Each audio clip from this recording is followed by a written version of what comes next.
After learning the basic features of the primary sector, now we come to the basic features of secondary sector. Secondary sector, the manufacturing units or the industrial unit, involves industrial activities. Involves transformation of raw materials into several goods. You know, there are so many goods that you are using in your daily life.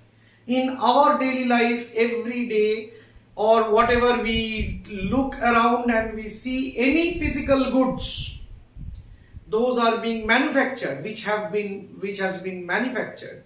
So many goods, these goods are manufactured, and by what? Not directly in one shot. Different raw materials have been incorporated within the industrial sector, within the factories, within the manufacturing units, and those raw materials gets combined with under various processes, and what happens? You get a final good or a final commodity for use as the finished product. We consumers use it. So the finished product that we get is a result of the transformation of raw materials being mechanized or processed. So involves transformation of raw materials into several goods. There is now when the raw materials being transformed to goods and goods, whatever we have, whatever is produced, okay, all the commodities, whatever are produced, there is a qualitative change. Suppose think of a piece of wood, a log of wood, timber, and it is being chiseled, it is being so many processes has been done, varnished and all, cut into pieces, chiseled and all, and they are being given a shape, either a chair or a table or a bed or an almirah, whatever. So the entire thing that gets transformed, and there is a qualitative change. The quality, that log of wood, that log of timber of wood, that tree which has been cut and has been transformed into a table or a chair, which you cannot identify also at times that yes, this was a tree once. Okay, so that's a qualitative change in the commodities.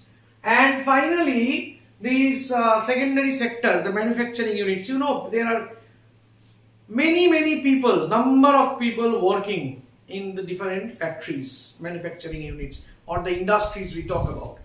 Now, not only within the factories, one factory leads to link up various small industries, various small factories.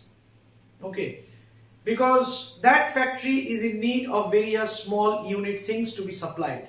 So there are contribution of this industrial unit towards national output or employment is also huge, specifically to those economics, to those developing economies where the economy is in intermediate stage of development, economic development, where the economy is almost approaching high growth, high development, and like the developed countries like say you have USA, England, and so many countries. You have developed countries, Germany, Italy, Spain, France and all. So there the manufacturing units are very strong.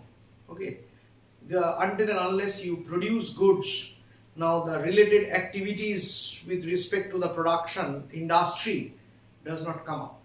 So contribution is very high in the intermediate stage of economic development. Okay, may not be, it is slash, okay, the developed countries or the economies which are in the intermediate stage of, intermediate means towards growth, towards high growth rate. Okay, from the developing nations towards the developed nations, intermediate stage. So these are the basic features of the secondary sector.